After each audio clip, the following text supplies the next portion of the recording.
Once upon a time, in the heart of Goso village, there lived a boy named Musa. Musa was a very young boy that lived with his family, his mother, father, and siblings in a small hut.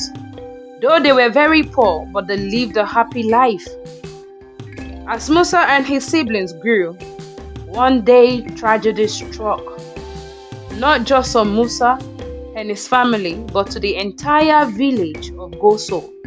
Some strange horsemen had invaded their village. There had been a brutal attack, and this left the village of Goso in ruins and its people scattered. All their houses burned to ashes. Among the few who managed to escape was Musa. But on that sad evil day, Musa lost his family.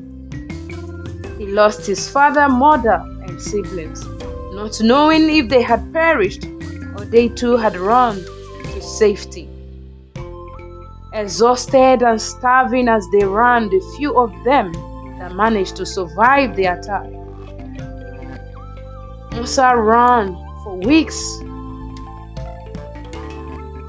and one day he stumbled upon the village of Lingba. At last he thanked his gods, saying at last he has found safety. Hopeful for compassion from the villagers, but instead he was greeted with suspicion and scorn. The villagers laughed at him. "Get out of here, you filthy beggar," some said. "Go away, you're nothing but trouble," the others said. Desperate, Musa kept roaming round until he came across a cattle farm on the outskirts of the village.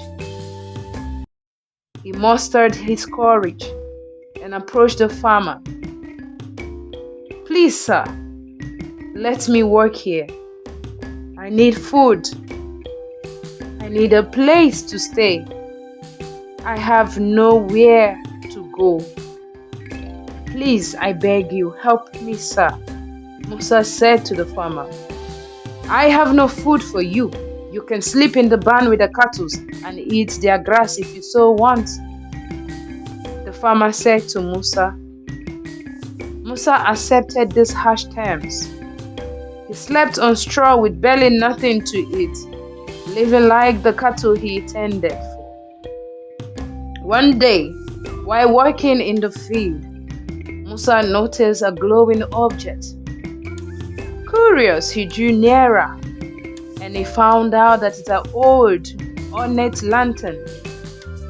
But little did he know, this lantern held the magical powers. Wondering what to do with it, he kept thinking to himself.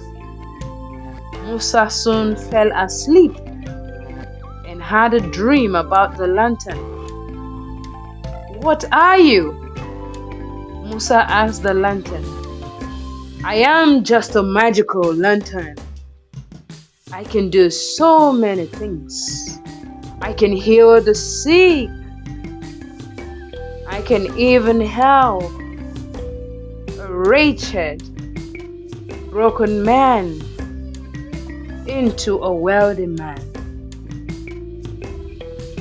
That night, as Musa woke up, he lit the lantern, and a soft magical light filled the room.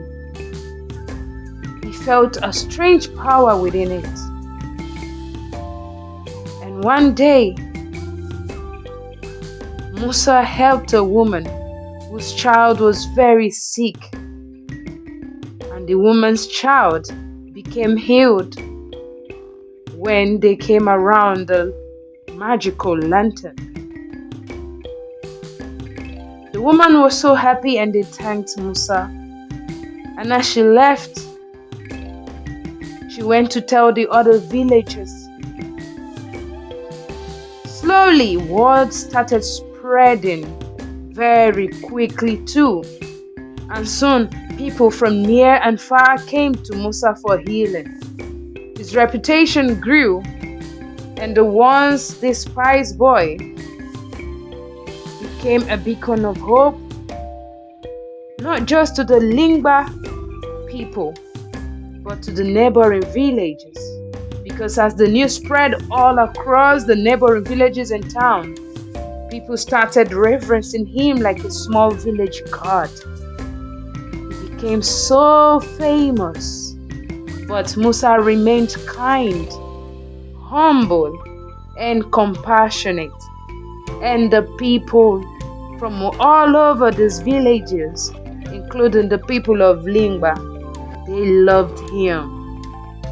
And as for gratitude, the people were entirely grateful to Musa, and they started bringing money to him to show appreciation for all his help for them. They would give him coins.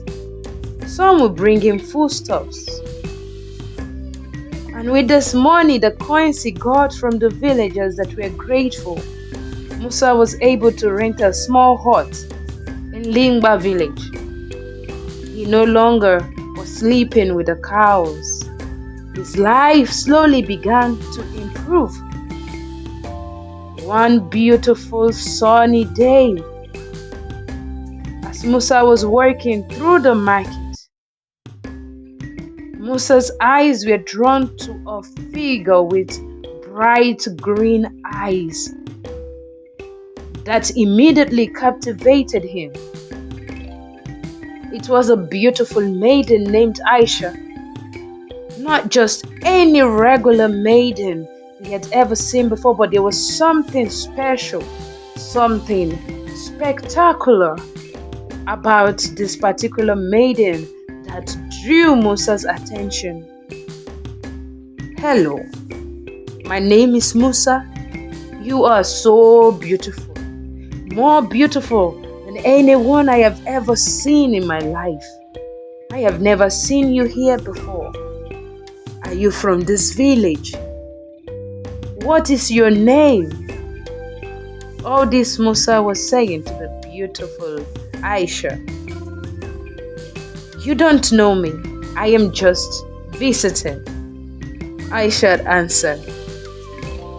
Before you know it, some beautiful maidens came and took her away, leaving Musa and Aisha no rooms for further conversation, and that left Musa wondering and confused, and so he went on to ask some of the sellers who she had patronized earlier on, who in turn started making jest of him, laughing out loud, saying, "That is the king's daughter, Princess Aisha.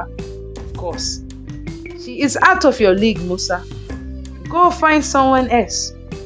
King Haruna will not allow his daughter to be seen with an ordinary commoner like you.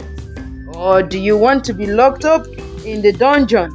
They said, and they continued laughing at Musa. Musa's heart sank. He had fallen in love at first sight with Princess Aisha, for she was the daughter of King Haruna. But he was warned that the king would never allow his daughter to marry a commoner, especially one as poor as Musa. Dejected and sad and lonely Musa felt, he went back to his hut. And as he sat down in his hut, his mind was troubled, occupied with the thoughts of Aisha.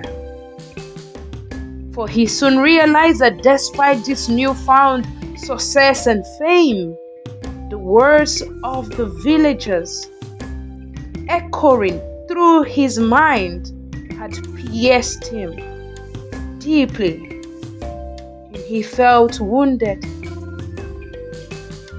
"You are too poor, too insignificant, too common for the king's daughter. Don't even dare." He kept repeating these words to himself as he became more and more sad, more and more depressed. The story of Musa and the magical lantern was far from over. Oh, yes, it was far from being over. Stay tuned to discover how Musa's journey unfolds in part 2 of this story. Can the magical lantern help Musa overcome these obstacles? Watch out for part 2 of this story. Alright guys, thank you so much for listening. Thank you for watching. Hope you enjoyed this video. Help me give this video a thumbs up. Give it some comments. Leave a comment for me, please. Tell me what kind of story would you like me to do next. Do you have an idea you'd like to share with me? Please leave it in the comment section. And please don't forget to subscribe. Also, don't forget to share this story with your loved ones. Till next time, that will do it. Mwah! Gracias.